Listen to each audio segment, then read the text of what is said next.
Welcome to another edition of What the Fatah. Much has changed since we last spoke, especially in the United States of America. What is incredible is that Mr. Trump has gone in a very unceremonious way, much of it his own doing. ये अगर ना interfere करते और इलाज ना बताते कोविड-19 का और हर जगह अपनी चिक-चिक नहीं करते तो शायद री-इलेक्ट भी हो जाते क्योंकि ऑलमोस्ट 50% वोट हुआ. But what is disturbing is what is happening now. नया प्रेसिडेंट आ गया, उसका नाम ही जो स्लीपी जो था, है भी लेट 70s में, और उनकी वाइस प्रेसिडेंट हैं जिनका आज तक यही नहीं पता चला कि वो हैं कहाँ की. यानी throughout her life she is daughter of Indian immigrants, but उसने अपने आप को छुपा के रखा and presented herself as a black American. क्योंकि what is very strange is that in the United States, to be of Indian background is not a very charming, sexy thing, but to be a black activist is, seen as someone fighting for justice and all that. And she climbed onto that bandwagon. And मजे की बात ये है that even at her swearing-in ceremony, her father, her black father, was not there. Nobody could see where she was. Her entire Jamaican side of her family did not participate in it, nor did she claim. And now she is Madam Vice President, soon to be President of the United States. Biden Saab has now employed and brought into his administration at least a dozen prominent Indian ancestry administrators. But he has also included within his circle are two Kashmiri-born women who are pronouncedly anti-Indian and very critical of India's position on the state of Jammu and Kashmir, which obviously is an integral part of the Union of India, but not in their eyes. And they have been actively participant in anti-India activity, and they will now play a role in this administration. Much of the goodwill that was created between Mr. Modi and Trump has gone, and much of that is because of the role of the NRIs who voted primarily because of the visa restrictions, not because of what they think of India or the United States, but primarily for themselves. So we now have a president who is preparing grounds for Kamala Harris to become the president of the United States. And we have to be careful about it because this is a person who is not in her original self. Her very actions, her very demeanor, everything is literally an act and one can see through it. And what is deeply concerning even then is that despite the rhetoric of we need to unite, we need to act together, we need to bring America together, they are going after Donald Trump after he has left the office and trying to impeach him. There's almost like a bloodlust amongst Nancy Pelosi and the Democrats who wish to crush whatever is the following of Donald Trump. It is true that some of it in his last few days of what he encouraged people to go after, a demonstration at the Capitol Hill was taken by Americans as if this was a coup attempt. Well, to a certain degree, it was a reflection of anger. But Americans should not be surprised about coup attempt. The Americans have sat and delivered overthrown governments in about 26 to 30 countries. Whether it is President Mossadegh in Iran in 53, or Patrice Lumumba in Congo, or in Haiti, or in Bolivia, and who can forget the 9/11 overthrow of President Allende in Chile, Santiago, when their president house was attacked by CIA-backed army units. So when one hears all these platitudes being played out by um, American presidents and the display of the church and going in and out is overtly religious demeanor, and to show their piety. I mean, only somebody who has a lot of baggage tries to show off how religious they are. And this being the second Catholic president ever, the previous one was JFK. But whereas JFK, John F. Kennedy, had a vision of the world and stood up, mind you, people much much younger than me would not know of his presence at the Berlin Wall and what how he aroused the passions of the American people to do justice for freedom and all, and then ended up being killed for what he stood for. Those things have to be remembered. But this is no JFK. This is not one of the great American presidents like Roosevelt or Eisenhower who thought anything bigger about themselves. I wrote last week and I said this was American mediocrity being handed over from one Trump's hands into worse hands, because they do not have a vision. Trump had a vision of withdrawing America to itself, quote unquote, make America great again. These guys have nothing except to make sure that there is no legacy left of Donald Trump.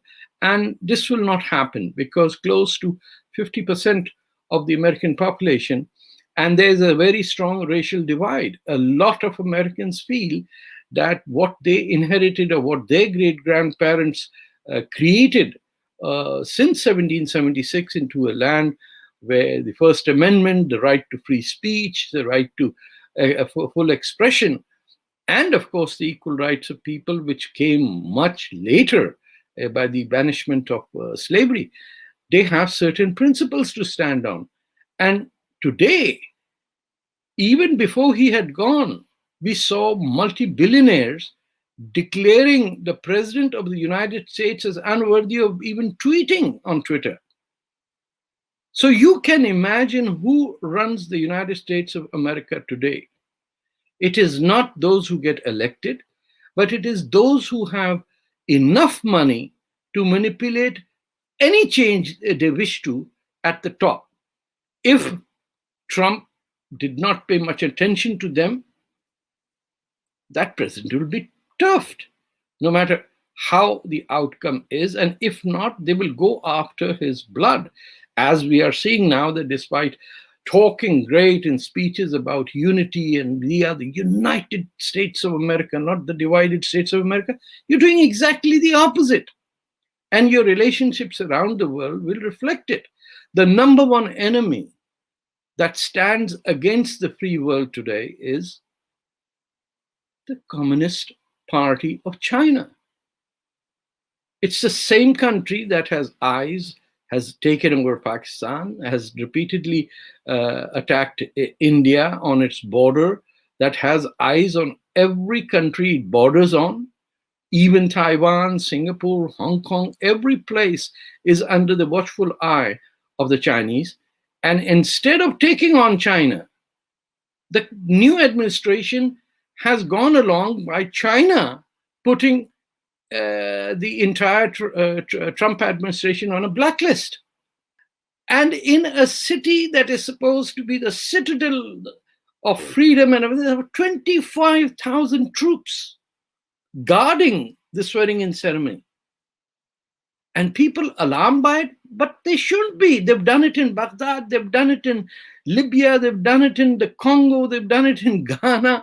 You name it, since the end of the Second World War. The Americans have done this all the time. And then when it happened in their own capital, they expressed shock as if, oh my God, how could this happen? Well, it's a taste of your own medicine, buddies. So we now have a situation where the United States of America, instead of being the leader of the free world, is busy trying to take revenge against the people who did not vote for this president, largely divided by ideology and lines of color. We have now seen the United States of America doing designer administration by the language of the person, the color of their skin, the ethnicity. So no longer does merit count for anything. It is what you put on the stage and make people dance or sing or say. That is what is important. And once that becomes important, it means an entire population that has very little access to the printed media now, because almost everything is done on a video. People are not subscribing to newspapers. Even the New York Times and reputable papers of all time will cover up and support what the investors determine it should do, not what is right or wrong or what is correct journalism. The ban on President Trump by Facebook and Twitter is a reality that the rest of the world should understand as to where we're headed. All our lives, they shouted about the demons that coming out of the Soviet Union and the dictatorship and how will fight for freedom and free expression. Now the president of a country, now deposed, now exited, even now, he's banned from saying anything because a billionaire sitting in some boardroom has decided, no, thou shalt not speak. So, to all my Indian friends and those others in Pakistan and elsewhere in the diaspora who might find what I say irksome, I'm suggesting to you that you need to be careful. If you wish your children to grow up in democratic societies, you will have to stand up to those who say, no, truth does not matter. How many billions you have hoarded away is what matters, because that will determine what is counted as the truth or not. So India's motto is that truth should always rise. Its people are accustomed to democracy, but unfortunately, sooner or later we'll realize that India probably is the only democracy where money is not the determining factor, though people are trying to make sure that voting in India is determined by false causes. And India always has Pakistan as the puppet of China to bother it and bleed it. And on north of it, the most dictatorial regime anywhere on earth is sitting there trying to undermine the Republic of India, or Bharat as we know it. So be careful. Don't get swept away by what is happening or what you are made to do by the enemies of this country, whether they are Khalistani or Islamic jihadis or communist Chinese. Indian democracy is precious, needs to be saved, because the United States of America, we all know, is not the oldest democracy. It is the earliest and first form of oligarchy, where capitalists of billionaire reign, multi-billion dollar power, determine who runs the country and who does not. Let's hope for the best. Until next time, Khuda Hafiz, Fi Amanullah, and Jai Hind.